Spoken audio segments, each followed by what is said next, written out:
Assalamualaikum warahmatullahi ta'ala wabarakatuh. Alhamdulillah, syukur kita kehadrat Allah Subhanahu wa taala kerana pada malam ini dapat sekali lagi kita berkumpul ataupun kita menonton melalui saluran khas, iaitu melalui FB Live, insya-Allah.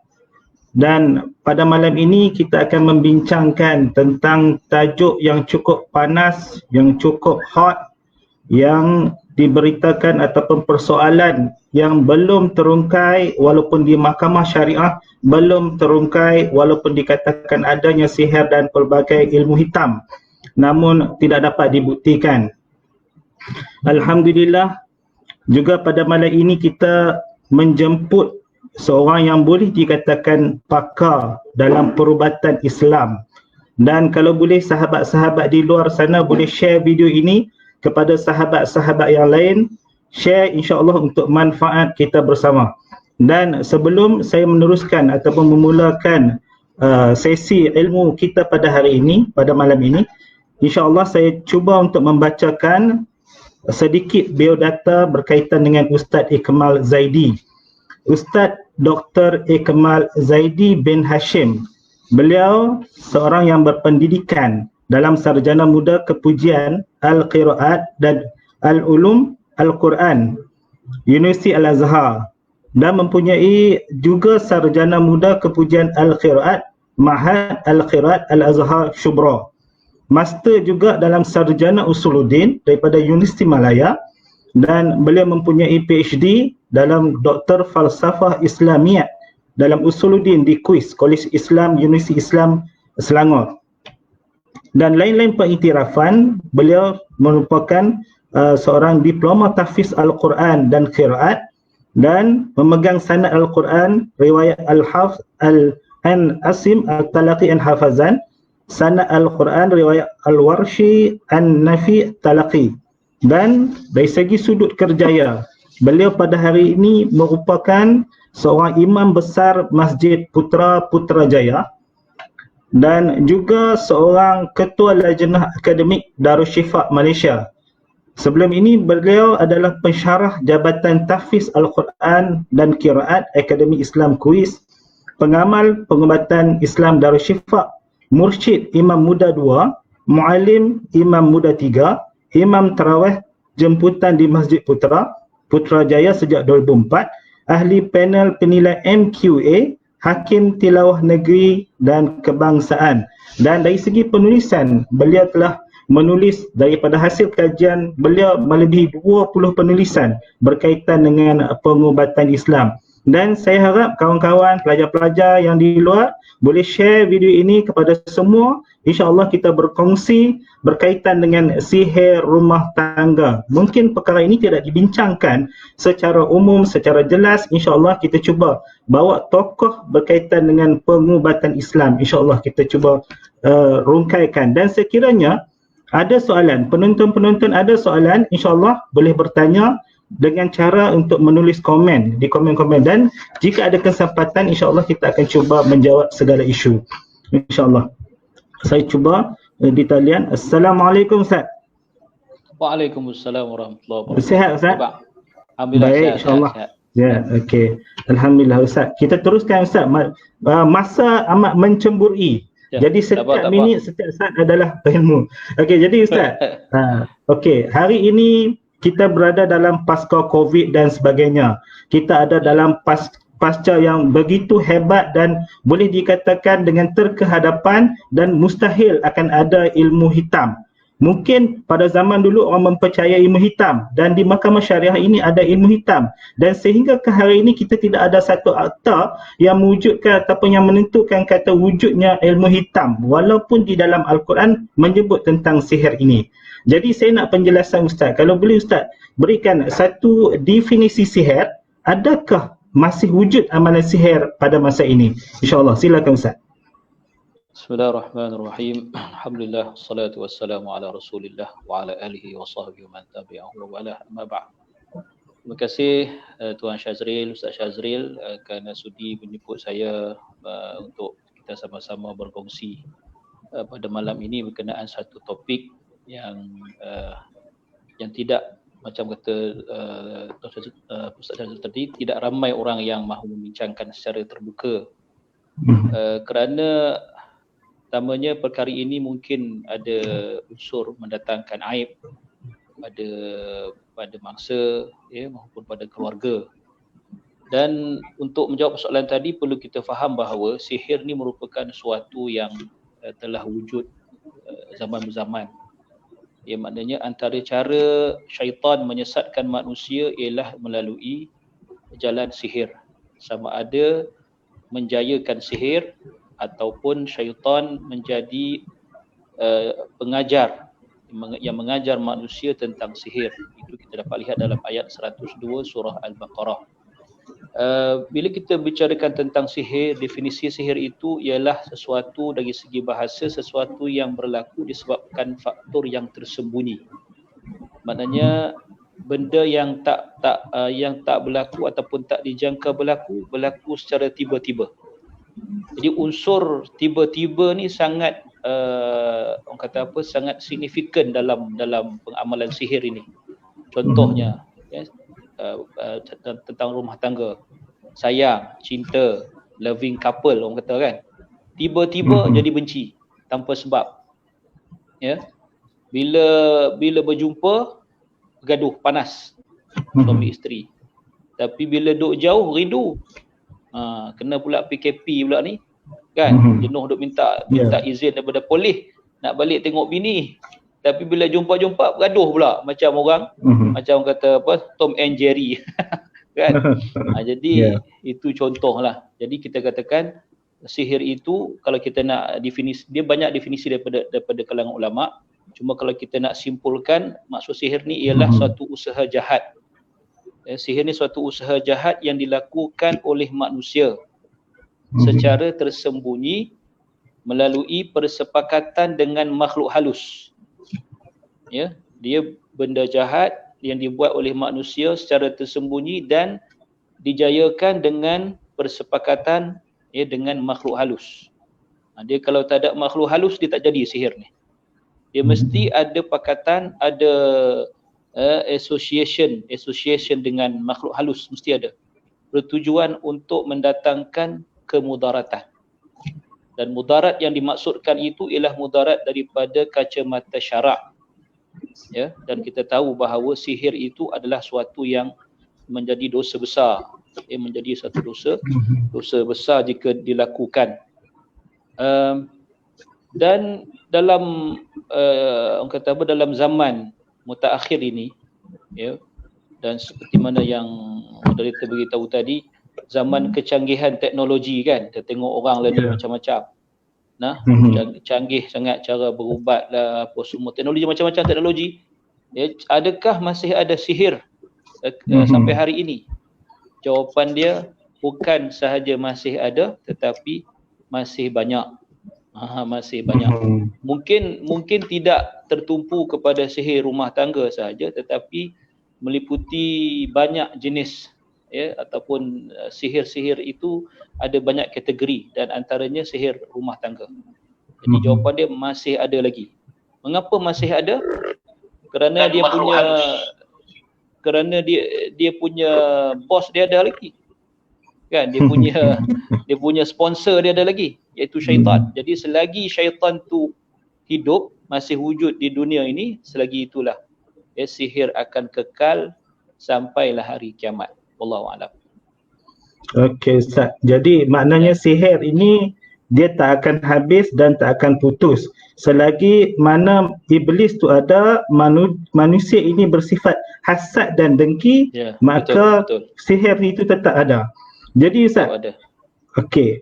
Jadi Ustaz, bila sihir tu ada, sekurang-kurangnya kita nak tahu juga jenis-jenis sihir ini. Kadang-kadang kita tahu ilmu hitam, ilmu pokau, ilmu santau dan sebagainya. Jadi Ustaz boleh jelas tak ilmu sihir, jenis-jenis ilmu sihir? Silakan Ustaz.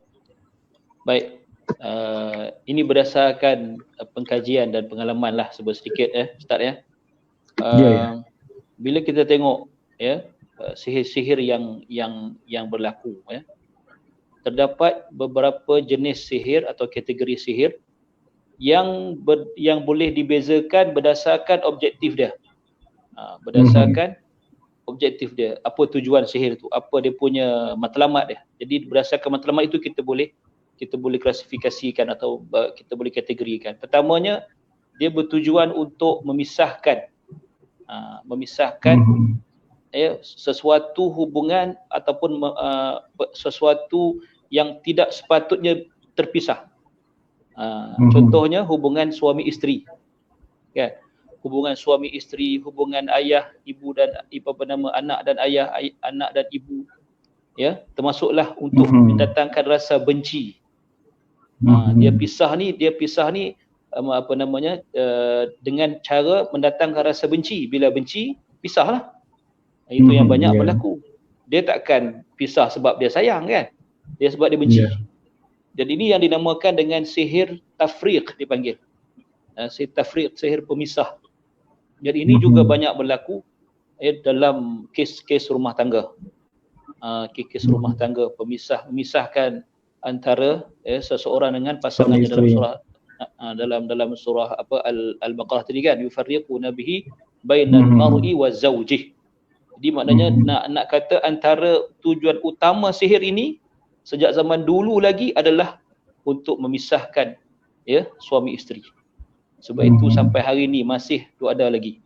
Ada juga sihir pembenci, dia lebih kurang pemisah juga, tapi atas hubungan yang belum berlaku. Contoh kata dipanggil sihir pelalau. Pelalau, saya pernah dengar sihir pelalau. Pelalau ni maknanya apa? Maknanya katakan segala persiapan untuk buat kenduri kahwin ni siap dah. Tinggal tunggu hari nak menikah lah, ataupun nak buat kenduri. Dah hantar kad semua, dah elok, cantik dah, tak ada apa, tak ada apa masalah. Kan, baik pihak lelaki, baik pihak perempuan dah confirm lah dah nak kahwin ni. Tiba-tiba, ni rasa unsur tiba-tiba ni. Tiba-tiba perempuan ni rasa meluat, rasa benci, rasa tak nak langsung kahwin. Tak, maksudnya lelaki yang dulu dia cinta tu, nak jadi suami tu, tiba-tiba dia benci. Sebabkan pelalau ni, sihir pelalau ni memang adalah dalam masyarakat kita. Sampai ke hari ini. Ini dipanggil sihir untuk memisahkan hubungan, sama ada hubungan yang dah ada suami isteri ataupun hubungan yang belum lagi, tetapi hubungan yang halal, yang nak dihalalkan. Kemudian lawan dia pemisah ni maknanya untuk sihir pengasih. Tadi pembenci jadi pengasih. Pengasih ataupun pemikat. Nak bagi orang terpikat kita, kan? Contohnya dipanggil sebagai atiwalah. Tiwalah. Lepas tu dipanggil guna-guna, minyak dagu. Ni antara nama-nama yang biasa kita dengar lah. Minyak cenuai. Ini semua antara sihir-sihir yang digunakan untuk memaksakan sesuatu yang tidak boleh dipaksa. Contoh, orang tu tak ada apa-apa, tiba-tiba kasih untuk dipaksakan agar orang tu kasih pada kita, suka pada kita. Atau pemikat, kan? Ini dipanggil sihir pengasih ataupun pemikat. Kemudian ada juga sihir yang lebih kurang itu juga, tapi untuk menundukkan pasangan terutama. Ini pun ada juga kaitan dengan rumah tangga. Maknanya suami nak tundukkan isteri. Isteri nak tundukkan suami agar suami atau isteri ni dia tak banyak buat masalah, sebab bila seorang ni ikut cakap seorang ni jadi apa? Jadi kontrol lah, dominan lah, kan? Jadi tak ada banyak masalah. Walaupun dia dengan menggunakan sihir. Dia panggil sihir penunduk. Penunduk ni termasuk tiwalah jugalah. Tiwalah juga penunduk. Dalam masyarakat Melayu ni, antara yang biasa kita dengar ialah menggunakan tangas. Nasi tangas. Nasi tangas. Kita duk ingat benda ni macam cerita filem, Ustaz noh. Tapi memang saya ada kes yang saya rawat. Memang ada kes yang macam ni. Memang betul. Yang kedua, antara dalam komponen penunduk juga dipanggil tangkal penunduk. Tangkal penunduk ni maknanya kalau dia jumpa orang akan tunduk dia.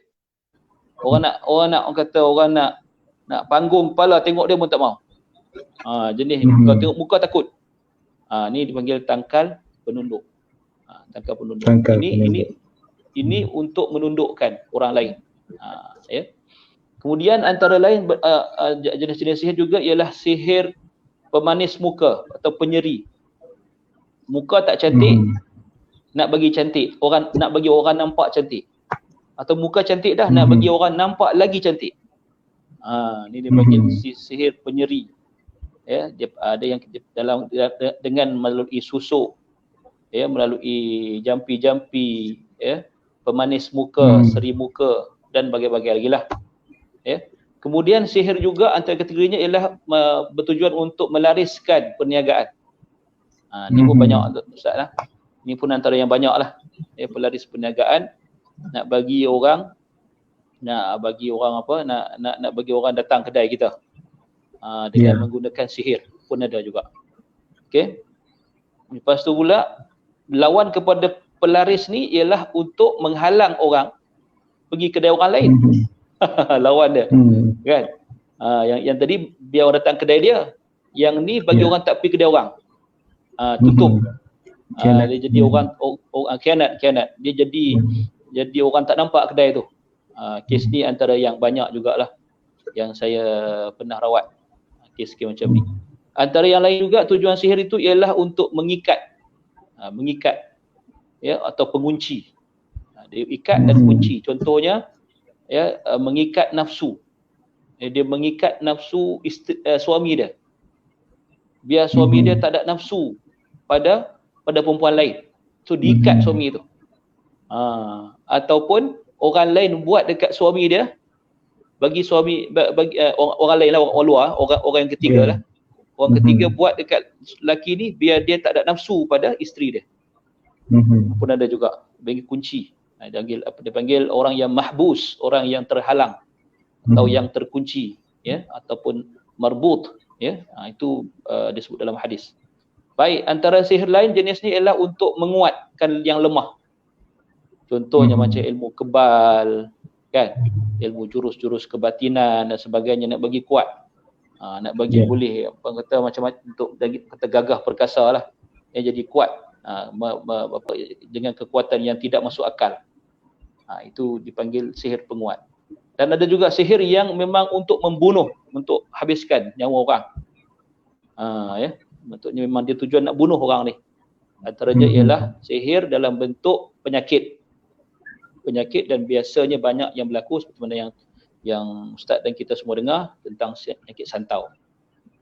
Santau. Jadi inilah jenis, ni antara lah, mungkin ada banyak lagi, ni antara yang saya boleh beritahu. Yang biasa. Jenis-jenis sihir berdasarkan objektif dia.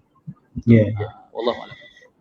Jadi Ustaz, kalaulah kita tengok dari segi rumah tangga, sihir ni macam-macam yang Ustaz katakan tadi. Maknanya mungkin sihir ini bukan satu silap mata, tetapi dia adalah satu perantaraan antara manusia dengan jin, yang untuk mendapatkan kuasa-kuasa jin ataupun syaitan ataupun iblis.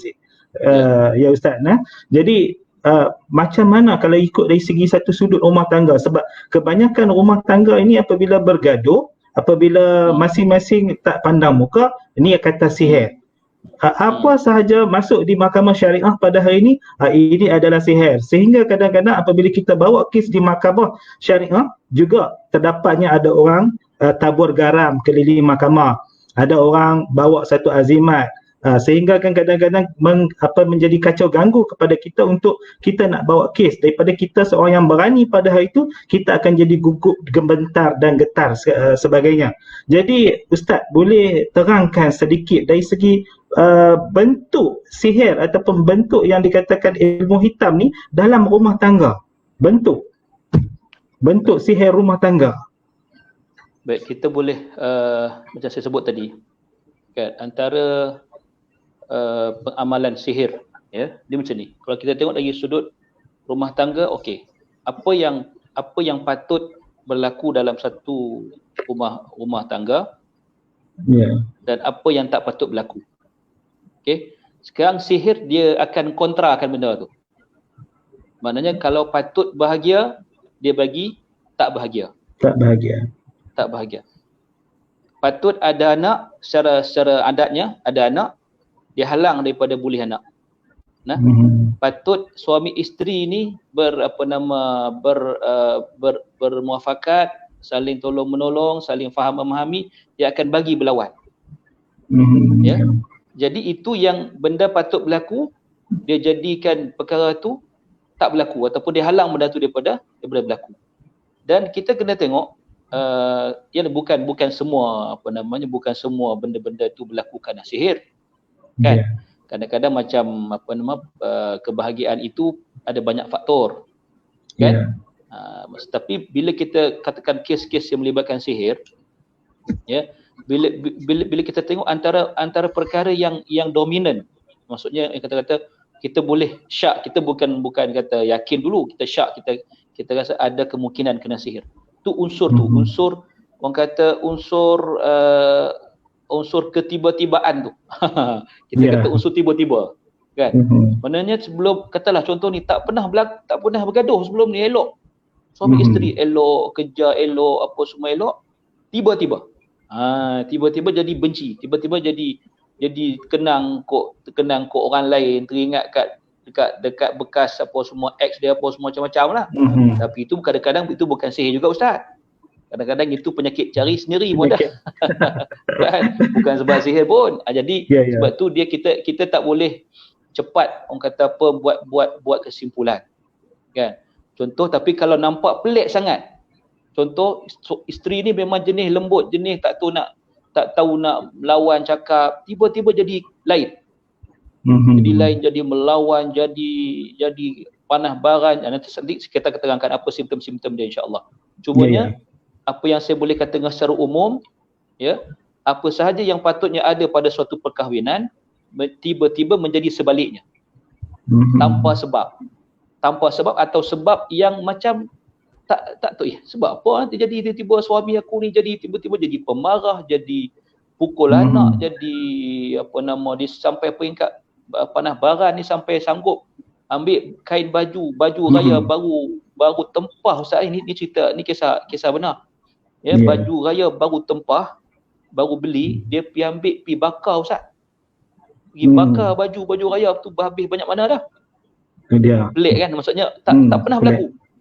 Memang jadi itu unsur kepelikan, unsur tiba-tiba itu biasanya wujud dalam kita nak tahu benda tu sihir atau tidak. Allah a'lam. Okey, bagi penonton yang menyaksikan kita punya solusi syariah pada malam ini, boleh tolong share kepada sahabat-sahabat yang lain, dan juga boleh bertanyakan sebarang soalan. InsyaAllah sekiranya kita ada cukup masa, kita akan cuba meraihkan persoalan-persoalan yang dikemukakan. Sila type soalan di ruangan komen itu, boleh kita baca nanti, insyaAllah. Jadi Ustaz, kita nak teruskan sikit lagi, Ustaz. Okey, jadi kita dah tahu tentang jenis, kita tahu tentang bentuk. Pastilah orang yang dituju. Biasanya mesti ada sebab macam mana kriteria orang yang dituju dan orang yang berpotensi untuk disihir. Kalaulah dia tu seorang mungkin ahli Al-Quran, kadang-kadang ahli Al-Quran pun juga disihir. Kadang-kadang kita kata ilmuwan hebat, agama yang hebat pun disihir. Macam Ustaz kata tadi, dia seorang yang cukup bahagia, lapang, seorang yang akademik yang tinggi, dia pun disihir juga. Jadi Ustaz boleh terangkan sikit macam mana potensi orang itu disihir? Baik. Silakan Ustaz. Dalam ayat yang sama, ayat 102 surah Al-Baqarah tu, Allah Taala sebut wa ma hum bidarrina bihi min ahadin illa biiznillah.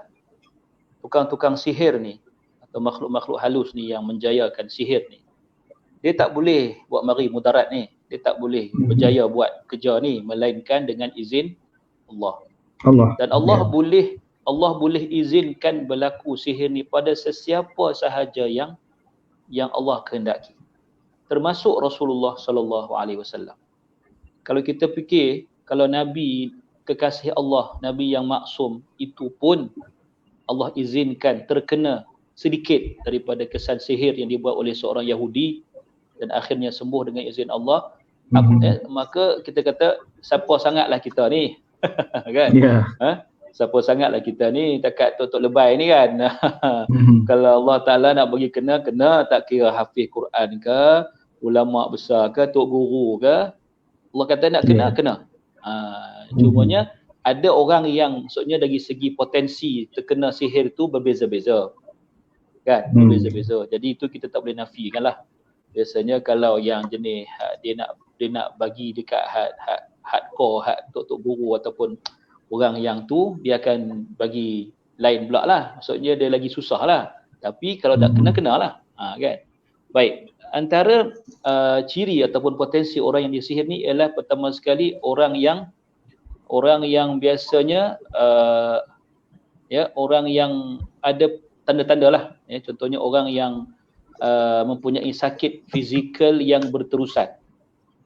Sakit fizikal kan bentuknya fizikal, contoh dia kena sakit kulit. Okey, sakit kulit.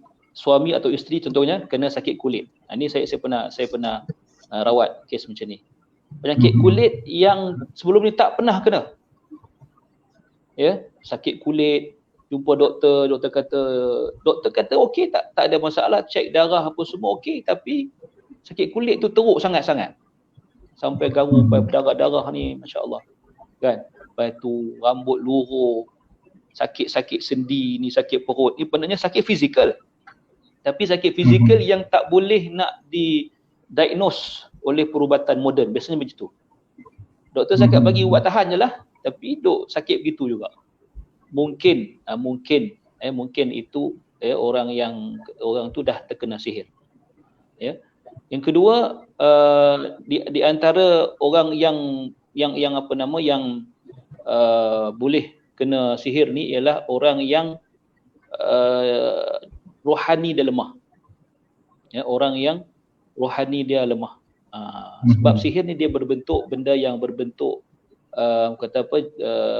benda yang batin, kan? Yeah. Benda yang serangan kebatinan, dia bentuk yang tidak tidak zahir. Jadi dia ada sangat berkaitan dengan kelemahan rohani kita. Sebab tu bila orang tanya, apa pasal ustaz orang banyak banyak yang kena sihir ni orang perempuan. Kan? Tak menafikan orang lelaki pun ada, tapi banyak kena perempuan. Sebab biasanya syaitan ni atau jin ni dia ambil kesempatan ketika orang perempuan sedang lemah rohaninya, iaitu ketika dia uzur. Ketika dia menstrual tu, ketika dia haid tu, kalau yang jenis lama, jenis sampai 15 hari maksimum kan, 15 hari tu tak semayang, kena pula hak jenis dah semayang, tak boleh nak semayang, tak ada amalan zikir dan tak ada pendinding diri ni, memang mudah sangat kena. Orang yang lemah rohani. Mana bertambah lemah rohani, bertambah berpotensilah orang tu untuk kena sihir. Dan maksudnya di antara kaitan dengan potensi kena sihir ni, ada kaitan dengan dipanggil pintu-pintu syaitan memasuki dalam badan kita. Sebab kita tu Nabi sebut dalam hadis, inna syaitana yajri min ibni adam majrad dam. Syaitan ni dia boleh masuk dalam badan kita ni mana sahaja darah mengalir. Mana sahaja darah mengalir. Dia boleh masuk mana-mana sahaja. Jadi bila kita kata pintu masuk syaitan tu, dia ada kaitan dengan emosi kita. Dengan emosi kita. Sebab tu dia macam ada satu percampuran antara sihir dengan gangguan makhluk halus, termasuk dengan masalah emosi. Sebab tu antara simptom orang yang kena sihir ataupun gangguan, masalah emosi dia. Emosi dia tidak stabil. Dia cepat marah, cepat sedih, kan? Sebab itu bila kita kata dalam kata jalan masuk syaitan ni, dia benda yang over, benda yang melampau. Contoh terlampau sedih. Sampai kemurungan, itu semua tu. Sampai kemurungan, sampai terlampau dia panggil apa? Kemurungan dia apa? Dipanggil apa? Depression, anxiety, kan? Yang mental, yang sampai peringkat membawa kepada mental disorder, kan? Disorder, yes. Okey, lepas tu terlampau gembira. Seronok sangat pun tak boleh juga. Seronok tapi dia jangan berlaku lah. Terlampau seronok dia buat cara yang tak elok, tak ikut agama apa semua, lagi benda tu senang. Kan? Terlampau sedih, terlampau seronok, terlampau kenyang. Ini macam buka puasa terlampau kenyang, kan? Terlampau kenyang, mai setan masuk, kan dia Mungkin boleh kena. jadi malas. Ya. Jadi benda-benda yang melampau ni antara pintu masuk syaitan. Jadi boleh kita katakan potensi seseorang tu boleh kena sihir apabila keadaan rohani dia semakin lemah. Jadi apa juga perkara yang mendatangkan ataupun yang menyerang rohani dia. Tadi kan sedih. Itu benda yang menyerang rohani dia. Kan? Risau, terlampau sangat risau. Terlampau bimbang, terlampau sedih, terlampau terlampau benda-benda yang over lah. Maka dia akan menyebabkan seorang itu berpotensi untuk contoh suami terlampau curiga, kecurigaan yang melampau terhadap isteri pula terlampau curiga pada suami. Ini semua benda-benda yang boleh memberikan potensi yang besar kepada seseorang itu, sama ada pihak lelaki atau pihak perempuan, untuk terkena sihir. Allah Alam. Okey, dan bagi penonton-penonton sekali lagi di luar, mungkin kalau nak bertanyakan soalan mungkin boleh type di ruangan komen dan minta share kepada sahabat-sahabat kita yang lain. Mungkin insya-Allah kita berkongsi ilmu, walaupun sedikit ilmu yang kita dapat sampaikan pada malam ni, kita insya-Allah mungkin barakahnya ada di situ. Dan Ustaz, kita teruskan, ada soalan yang cuba tanya. Sila. Okey, yang pertama, Cami-Cam ni dia kata mohon laluan Ustaz Syazril. Dia kata ada dua orang di sinilah. Okey, Ustaz Cami-Cam. Okey, seterusnya soalan Abdullah Hakim. Dia kata di sini, salam Ustaz. Sekiranya seorang telah menjadi mangsa kepada sihir pemisah, apa yang boleh dilakukan oleh mangsa tersebut dan orang sekeliling dia untuk memulihkan mangsa? Jadi bila yang dia katakan ini, maknanya dia dah jadi mangsa. Macam mana kaedah ataupun cara kita nak, kata Ustaz, nak bantu dia untuk memulihkan mangsa? Biasanya silakan, kalau kita entertain kes-kes yang kita nampak dia adalah menjadi mangsa kepada sihir pemisah. Jadi kita pertama sekali kita kena bincang dengan pasangan dia. Kalau boleh bincang. Kalau tak boleh bincang, kita boleh bincang dengan pasangan, dengan suami dia ataupun dengan isteri dia, pasangan. Kita bincang dengan keluarga dia. Dia kadang-kadang ada macam-macam jenis macam-macam jenis orang, Ustaz. Kadang-kadang ada jenis dia tak mau nak percaya. Kan? Sehinggalah kita boleh beritahu. Ada juga yang kes itu bukan kes sihir, tapi dia percaya sebagai sihir, ya. Sedangkan benda itu adalah orang kata perangai lama dia buat dulu. Tabiat dia lama dulu. Tapi yang dia kata ni sihir ni ada orang buat. Jadi kita sebagai perawat kena amanah lah. Kita kena amanah, beritahu kalau kata ini bukan, setakat pengalaman saya, ini bukan sihir. Ini adalah tabiat lama dia, kena bincang elok-elok, bincang kaunseling dan sebagainya. Tapi kalau kita nampak ada simptom-simptom sihir, nanti lagi kita cerita tentang simptom lah. Kalau kita rasa memang ada simptom sihir, maka cara dia ialah bawa pergi berjumpa dengan perawat. Jangan duk tanya nak baca doa apa, lagi yang baca doa salah lagi tak jadi apa-apa.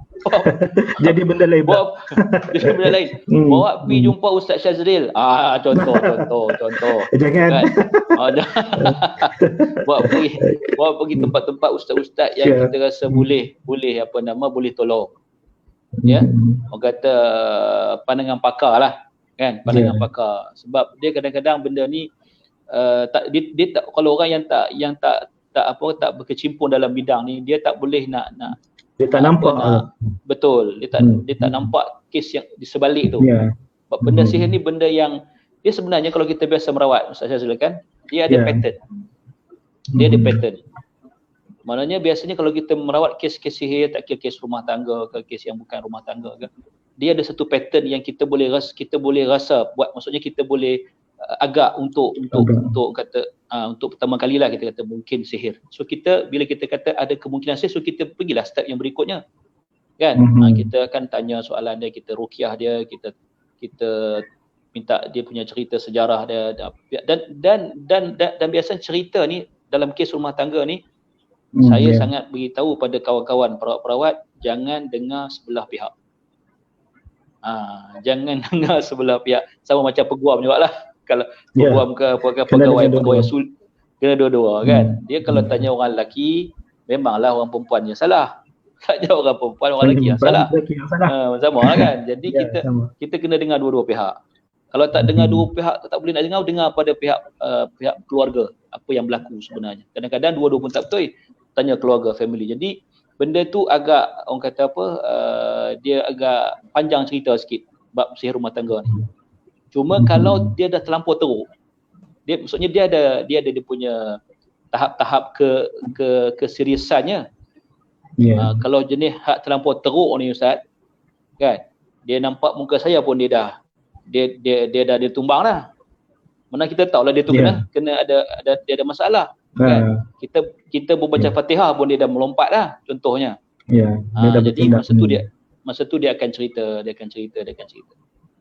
Jadi itulah maksudnya, jawapannya ialah bawalah pergi jumpa perawat yang amanah, perawat yang berkelayakan. Okey Ustaz, saya teruskan soalan yang kedua Ustaz. Yang ni daripada Zalis Boles kan. Nak tanya tentang, salam Ustaz, saya nak tahu bolehkah seorang yang kuat agama dan bergelar seorang ustaz terkena sihir sehingga mengabaikan anak dan isteri? Mohon pencerahan. Terima kasih. Tadi kita dah bincang dah tentang ustaz ke siapa ke. Okey, Ustaz boleh teruskan. Okey. Namanya memang siapa-siapa pun, tak kira lah ustaz tak ustaz, dia boleh kena. Dia boleh kena sihir. Maksudnya dia boleh dia berpotensi juga untuk kena sihir. Yang kedua, kita kena pastikan adakah sikap dia yang mengabaikan anak isteri itu disebabkan oleh sihir. Siapa yang boleh determine, siapa yang boleh sahkan, yang boleh verify benda ni, yang katakan betul ustaz ni memang kena sihir sebab tu dia tinggal anak dan isteri dia. Mungkin bukan sebab dia tinggal anak isteri, bukan sebab sihir, tapi dia ada markah seorang lagi. Tak tahu. Bukan sebab sihir, tapi mungkin juga sebab sihir, sebab mungkin markah dia tu sihir dia. Wallahu alam. Jadi sebab tu dia benda ni bercabang-cabang. Kita tak boleh, orang kata, cepat-cepat buat conclusion, tak boleh. Kena siasat dulu. Okey, kalau kata orang kata ustaz, katalah yang mengadu ni mertua dia katakan. Kata ustaz, menantu saya ustaz ni, contoh cerita. Menantu saya ustaz ni, saya rasa dia kena sihir lah ustaz. Pasal macam mana dia tinggal anak saya, tinggal bini dia, tinggal anak-anak semua dia pun tak tahu. Kita akan tanya, macam mana ustaz ni sebelum ni? Dia ni macam mana sikap dia ni? Ustaz dulu dia memang baik, ustaz dia gini-gini, dia memang penyayang, dia memang suami yang tanggungjawab. Tiba-tiba jadi macam ni. Nampak? Tu unsur ketiba-tibaan dia tu penting tu. Unsur ketiba-tibaan tu. Tiba-tiba jadi macam tu. Kan? Jadi kita kena siasat dulu. Tiba-tiba betul ke tiba-tiba? Ataupun dia memang ada orang yang ketiga ke, ada macam-macam sebab. Jadi kesimpulan saya, tak boleh nak cepat-cepat buat kesimpulan. Lebih baik kita siasat dulu, tapi kemungkinan untuk kena pada seorang ustaz atau pengamal agama, orang yang beragama, sangat boleh dengan izin Allah Subhanahu wa taala. Allahu a'lam. Okey Ustaz, ada satu soalan, tapi soalan ni sama dengan soalan yang saya nak tanya. Dalam soalan ni dia kata, Assalamualaikum Ustaz, macam mana kita nak tahu terkena sihir? Jadi soalan yang saya nak tanya kepada Ustaz ni sama, iaitu mestilah kita nak tengok tanda-tanda atau simptom-simptom seorang itu yang dikatakan terkena sihir rumah tangga. Ustaz boleh jelaskan? Silakan. Baik. Pertama sekali, bila kita kata tadi, saya dah sebut sikit tadi kan tentang unsur tiba-tiba tadi tu. Antara simptom sihir, khususnya sihir rumah tangga ni, ialah rasa benci yang datang tiba-tiba tanpa sebab yang munasabah dan tidak terkawal. Dia benci tu, benci tiba-tiba, tak ada sebab munasabah kan, dan tidak terkawal. Dia tak boleh kontrol. Dia ada orang dia benci, dia boleh tahan kan, dia tahan. Yang ni tak boleh kontrol langsung dah. Memang benci sungguh-sungguh dah. Pantang tengok, kelibat pun benci dah. Bukan kata tengok orang, dengar kata bunyi motor pun dah benci dah. Itu teruk sungguh tu. Kan? Jadi ini antara simptom. Yang kedua, tentang rumah tangga juga, bila berjumpa mudah sangat berkelahi. Kan? Pantang jumpa berkelahi. Pantang jumpa berkelahi. Tapi katakan, okay, tak apalah kalau kita tak boleh nak macam ni, tak apa. I keluar dulu rumah ni, biar I duduk tempat lain dulu, tak apa. Tapi bila duduk berjauhan, rindu. Rasa rindu tu datang. Okay, tak apalah, kita baik-baiklah jumpa je gaduh balik. Kelahi balik. Jadi itu mungkin. Mungkin kita katakan mungkin ada unsur sihir rumah tangga. Yang ketiga, tiba-tiba. Saya suka sebutkan tiba-tiba ni supaya kita faham. Kan, tiba-tiba teringat kekasih lama.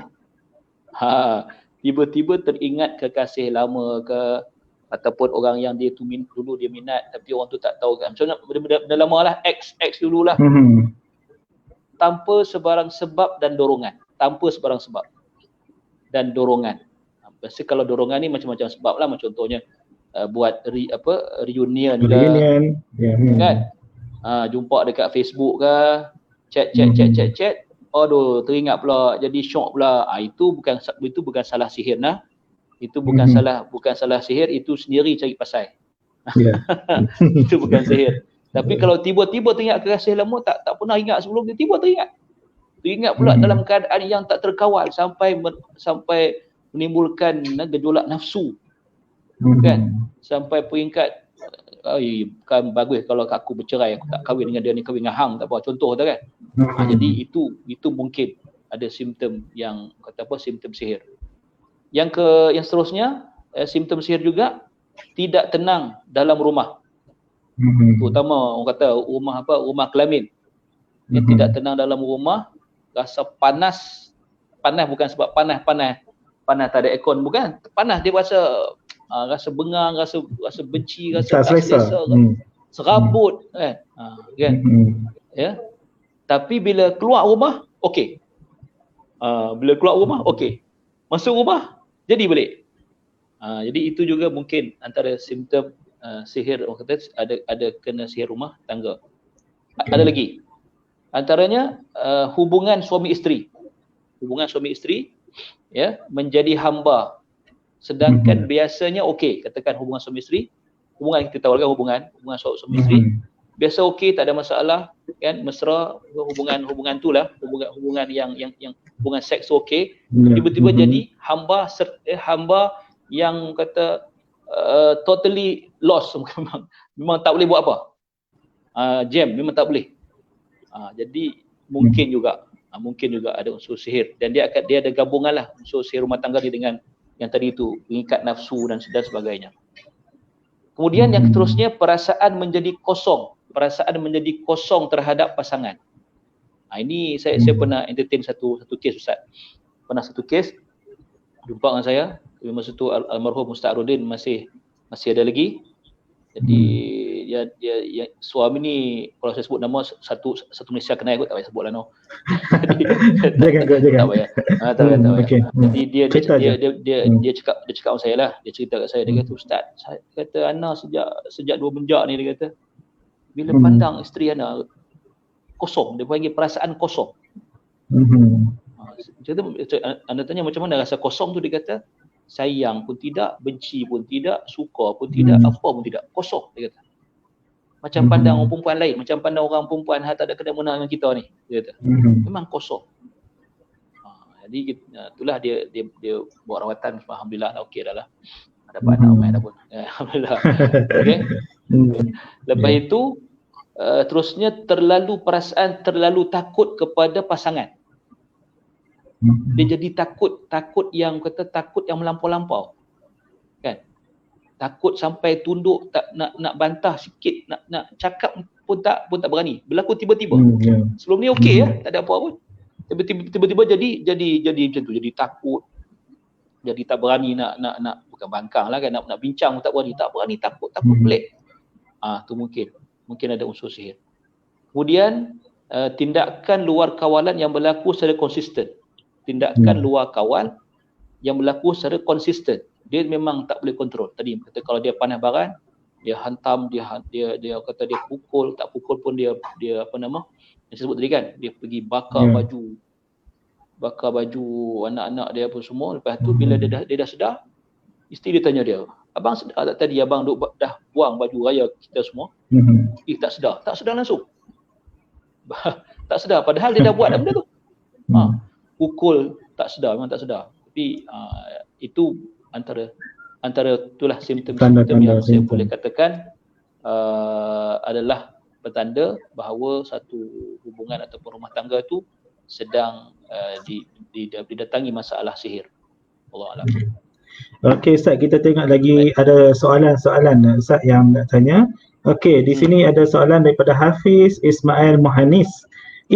Kalau ada tanda-tanda lebam atau kesan pelik pada anggota badan, adakah itu juga tanda sihir?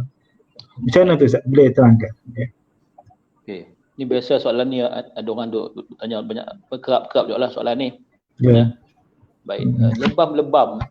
Okay. Pertama sekali lebam-lebam ni juga antara tanda seseorang itu ada masalah darah.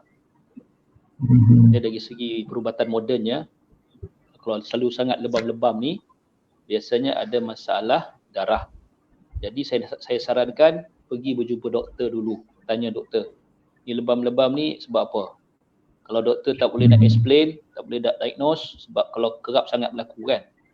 Tapi biasanya kalau dia ada masalah darah tu antara tanda-tanda lebam lah, antara tanda-tanda yang lebam. Cumanya kalau kita nak kaitkan dengan masalah gangguan, memang ada kes-kes yang dirujuk pada kita, yang antara simptom yang ada ialah dia selalu dapat lebam-lebam. Terutama perempuan lah, biasa perempuan lah. Terutama lebam pada peha, selalu peha lah.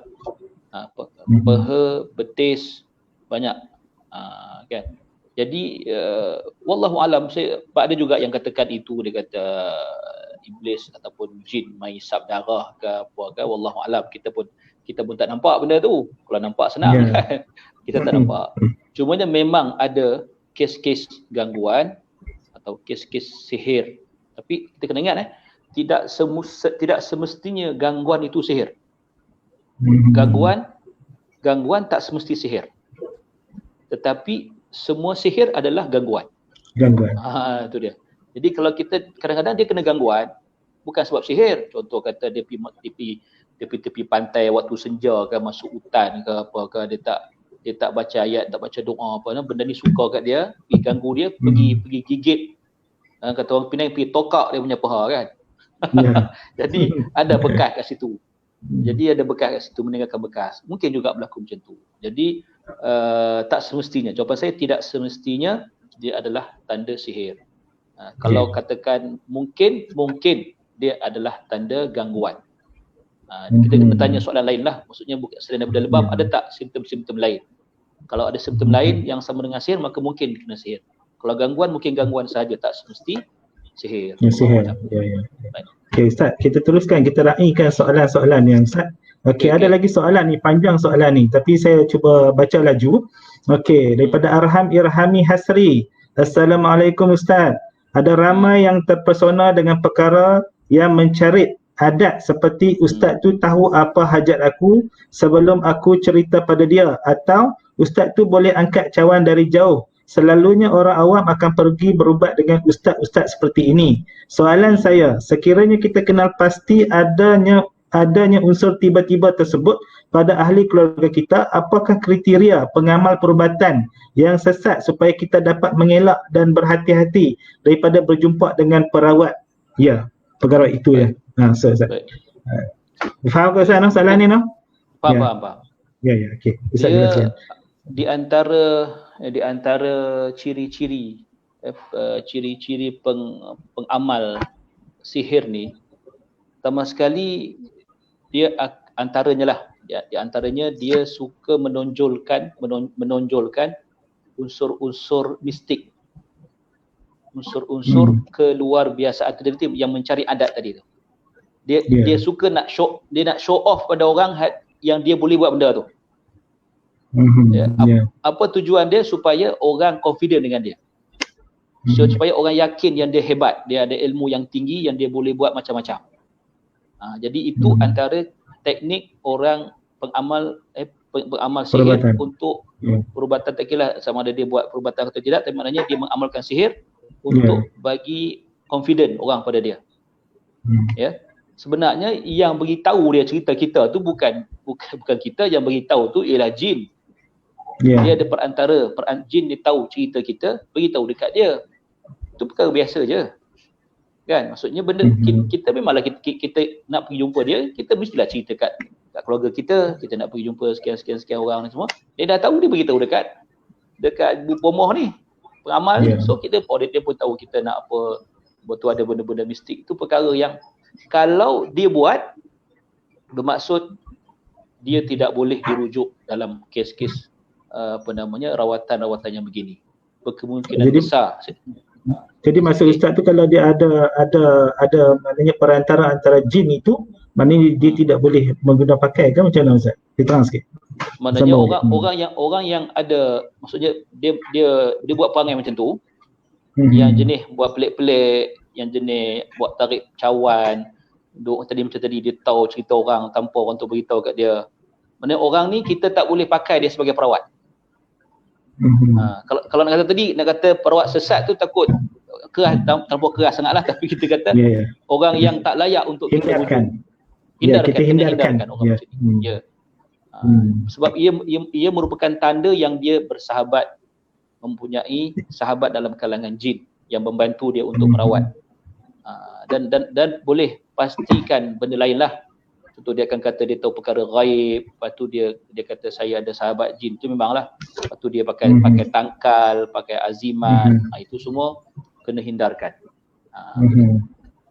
Okey Ustaz, soalan tadi lebih kurang macam Abdullah Hakim ini juga, dia kata berkenaan lambakan yang mengaku pengamal perubatan Islam, tapi cara perubatan yang pelik berubat melalui gambar, boleh bercakap dengan makhluk halus. Saya rasa Ustaz dah jelaskan tadi kot, ataupun Ustaz nak tambah sikit lagi? Sama lah. Baik. Kalau kata berubat melalui gambar ni, kena tengok. Maknanya kata dia nak buat apa gambar ni? Kata dia nak kenal orang ni, oh macam ni, kenal orang, tak apalah. Kalau kata dia minta gambar, lepas tu dengan gambar dia tengok kat tapak tangan dia tu, dia tahu semua. Dia tahu semua benda pelik, dia semua dia tahu. Ini, gini, yang tak mungkin boleh dikenal pasti hanya dengan gambar. Okey. Lepas tu dia kata dia boleh bercakap dengan makhluk halus, boleh berinteraksi secara direct dengan makhluk halus. Maka senang faham, jangan pergi pada orang yang macam ni. Walaupun dia guna title pengamal perubatan Islam. Dan itulah sebenarnya yang banyak dalam masyarakat kita. Ya, sebab bidang ini bidang yang orang kata apa, yang boleh mendatangkan keuntungan dari sudut keduniaan. Apatah lagi bila ada label Islam di hujung itu, maka dia menarik minat masyarakat. Dan itulah yang sedang berlaku sebenarnya. Ya, okey, saya teruskan soalan saya. Saya nak sebut Yang Arif juga. Mahkamah tak boleh masuk lagi nak sebut Yang Arif. Ya Ustaz. Okey, jadi saya teruskan soalan saya, iaitu Ustaz ada cerita bentuk, jenis, potensi, tanda-tanda. Jadi semua itu kita dah dapat gambaran. Cuma macam mana pula kita nak mencegah sihir rumah tangga ini? Ada persoalan yang cuba saya nak bawa di sini, banyak yang tanya, tapi saya simpulkan, apakah pencegahan sihir rumah tangga yang perlu kita buat, Ustaz? Boleh Ustaz jelaskan? Baik, satu soalan yang baguslah, kan? Maksudnya kita ni siapa yang kata nak kena? Semua orang tak nak kena, kan? Tapi apapun kita kena ingat, kita tidak hidup bersendirian dalam dunia ni. Kita ada manusia-manusia yang mungkin tak puas hati dengan kita, manusia-manusia yang cemburu dengan kejayaan kita, hatta manusia yang cemburu melihat kebahagiaan rumah tangga kita. Rumah tangga dia. Jadi benda-benda ni perlu kita sedarlah. Kita tak hidup seorang-seorang, kan. Walaupun lagi duduk terkurung dalam rumah. Tak tahu lagi esok jadi apa, tahu Ustaz esok 4 bulan ni. Tak tahulah.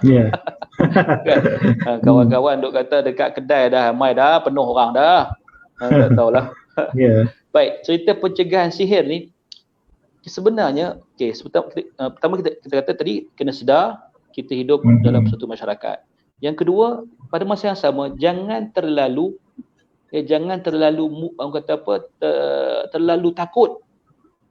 Kata, ish takut sikit nanti kena sihir, sikit ni takut sangat. Itu pun tak boleh juga. Dia kena antara tu, antara takut sangat pun tak boleh, dan jangan berani sangat pun tak boleh. Kita kena berhati-hati. Kena berhati-hati. Ada benda yang kita kena hati-hati. Jadi untuk pencegahannya secara simpelnya ialah bila kita jadikan Islam itu sebagai cara hidup kita. Hidup kita dengan hidup yang beragama, hidup bersyariat. Hidup bersyariat, kita committed dengan amal ibadah kita yang fardu. Dan kita juga memperbanyakkan amal ibadah kita yang sunat, dengan baca Qurannya, dengan solat sunatnya, dengan zikirnya, wiridnya, doanya. Ini semua adalah perkara-perkara yang memperkuatkan rohani. Tadi saya kata orang yang berpotensi diganggu ataupun dia terkena sihir ialah orang yang lemah rohaninya. Jadi bila kita kuatkan rohani kita dengan agama, dengan amal ibadah, dengan ilmu dan sebagainya, itulah sebenarnya pendidik yang paling ampuh daripada sebarang gangguan, masuklah sihir sebenarnya. Apatah lagi kalau ibadah itu pula kita kerjakan secara berjamaah. Secara berjamaah, solat kita berjamaah, kan? Ini kita terpaksa di rumah berjamaah lah kan, ni kena PKP berjamaah lah. Memang alhamdulillah lah lima waktu semayang apa berjamaah tu clear lah, alhamdulillah. Kan? Dengan tadarus lagi, dengan apa lagi kan. Jadi maknanya perkara hidup dengan agama Allah. Maknanya Islam tu jadi cara hidup kita, insya-Allah. Itulah pencegahan yang paling ampuh. Yang kedua, pencegahan juga ialah menjaga hubungan sesama manusia. Jaga hubungan baik dengan kawan-kawan, dengan jiran, kan, dengan kawan sepejabat. Sebab pengalaman kita merawat sihir ni, banyak kes yang berlaku. Yang buat tu bukan orang jauh pun. Biasa orang yang kenal, sepejabat, kan, kawan-kawan. Jadi biasa, bukan kata semua kes, biasanya begitu. Jadi kalau kita jaga hubungan dengan kawan-kawan, tidak menzalimi orang lain dan tidak membiarkan diri kita dizalimi orang lain. Jadi insya-Allah kita akan boleh mencegah diri daripada terkena sihir. Dan kalau kata ada orang cuba pun, cuba nak kena kita, biasanya kalau kita ada pendidik yang kuat, ada ada iman yang kental, insya-Allah dia tidak mudah tembus. Kalau kena pun dia mudah elok balik. Dia akan mudah tendang balik lah. Jadi itu antara pencegahan, Ustaz. Baik. Okey Ustaz, ada soalan Ustaz, ada 1-2 soalan. Okey, soalan, adakah pengamal perubatan Islam tertakluk di bawah Akta Perubatan Tradisional dan Komplementari 2016? Adakah soalan ni Ustaz saya nak simpan kepada Datuk Zainul Rijal? Mungkin dia akan jadi panel juga dalam ni nanti, ataupun Ustaz nak cuba mencelah sikit tentang saya ambil sikit apa? Saya ambil sikit ya. Boleh terang. Terang sikit Ustaz. Jawapan dia memang ya, betul. Kita tertakluk bawah Akta PTK. Akta 775. Dipanggil Akta 775. Jadi di bawah Akta 775 ni kita ada majlis. Majlis PTK ni ada banyak lah. Ability tu ada banyak, perubatan Islam, ada perubatan Cina, ada banyaklah, campur semua sekali. Jadi kita salah satu yang berada di bawah PTK. Jadi dalam konteks perubatan Islam, kita sekarang ni sedang nak menguatkuasakan semua bahagian dalam akta ni. Termasuklah pendaftaran, termasuklah badan-badan pengamal. Nanti akan ada suatu sistem untuk menyaring. Dia panggil sistem saringan iShifa dia panggil. Jadi so iShifa ni dah siap dah. Tinggal kita nak run saja. Jadi nanti siapa yang nak jadi pengamal perubatan Islam yang diiktiraf oleh Kementerian Kesihatan di bawah Akta PTK ini kena menjalani saringan ini, wajib. So dia akan disaring secara personal, peribadi. Setiap orang siapa nak jadi pengamal dia kena saring. Bukan mewakili badan ataupun mewakili persatuan dia, tak. Kena by individu. Ni siapa jadi panel ni teruk lah. Punya ramai kan. Jadi orang yang bercakap ni pun saya salah seorang panel lah. Maknanya dan saya lagi nak kena interview ustaz weh. Berapa ribu tu beratok lah. Aduh. Jadi antara yang kita antara benda yang ditanya dalam Asy-Syifa tu nanti adalah tentang apa nama ilmu dia. Latar belakang ilmu dia. Dia ambil mana ilmu berubat ni? Lepas tu apa amalan-amalan yang dia beramai, bacaan-bacaan dia apa? Kemudian apa dia punya bahan-bahan yang dia gunakan ketika dia merawat, ya. Lepas tu apa modus operandi dia, apa sistem yang dia buat di tempat dia berawat, semua tu kita akan nilai. Dan kalau dia lulus, barulah dia akan diberikan satu kad yang mengesahkan dia berhak untuk beramal sebagai pengamal Islam yang diiktiraf. Diiktiraf oleh KKM. Okey, Allah Alam. Okey, satu lagi Ustaz soalan. Baik. Soalan dia daripada Hafizuddin Wahid, pandangan Ustaz tentang cakap-cakap orang bahawa sesiapa yang menghantar sihir kepada seseorang, bangsa itu boleh menghantar semula sihir tersebut kepada pelakunya. Baik. Macam mana tu Ustaz? Ustaz. Baik. Pertama sekali kita kena ingat bahawa orang yang disihir, kalau betul lah dia disihir, adalah orang yang dizalimi. Orang yang dizalimi. Ya. Jadi dalam hadis Nabi kata apa? Wattaqu da'wata mazlumin fa innahu laisa bainahu wa bainallahi hijab. Bertakwalah kamu, takutlah kamu, bimbanglah kamu dengan doa orang-orang yang dizalimi. Kerana tidak ada antaranya, tidak ada hijab antaranya dengan Allah. Jadi kalau senang nak faham, kalau kita kena sihir, kita boleh doa atas sebab dizalimi itu untuk kembalikan sihir itu pada orang yang duk buat kita. Atau kita boleh doa juga supaya Allah berikan hidayah kepada dia. Itu hak yang Allah Ta'ala beri pada orang yang dizalimi. Maknanya hukum dia harus, kerana itu ada peruntukan, wa in aqabtum fa'aqibu bimithli ma uqibtum bih. Kalau membalas, balaslah seperti mana orang buat pada kita. Tapi kalau kita memaafkan, kalau kita wa in sabartum lahu khairul lisan. Kalau kamu bersabar, itulah yang lebih baik. Dan kalau kita pulangkan keburukan itu dengan kebaikan, ya, idfa billati hi ahsanu sayyi'ah, pulangkan semula benda yang buruk dia perbuat kat kita dengan kebaikan, doakan hidayah, doakan keampunan untuk dia biar dia berubah, itu adalah lebih baik. Tapi kalau soalan tadi jawapan dia boleh dibuat. Macam mana buat? Senang, sembahyang hajat lah. Orang duk fikir macam-macam nak buat macam mana ni, nak orang kata nak balas balik macam mana. Tak, sembahyang hajat lah. Kita sembahyang hajat, doa pada Allah, ya Allah aku ni dizalimi, ya Allah aku gini, mengadu pada Allah, insya-Allah Allah akan lepaskan. Baik. Okey Ustaz, kita dah bincang keseluruhan, mungkin keseluruhan topik sihir rumah tangga ni, cuma akhir sekali penutup mesti kena ada cara rawatan. Sebab banyak soalan yang tanya cara rawatan, Ustaz bagilah sedikit ayat dan sebagainya. Ustaz boleh terangkan cara rawatan untuk mengatasi sihir rumah tangga ni Ustaz? Okey, boleh teruskan. Okey, baik. Pertama sekali kita kena akui tak semua orang boleh jadi doktor. Betul tak?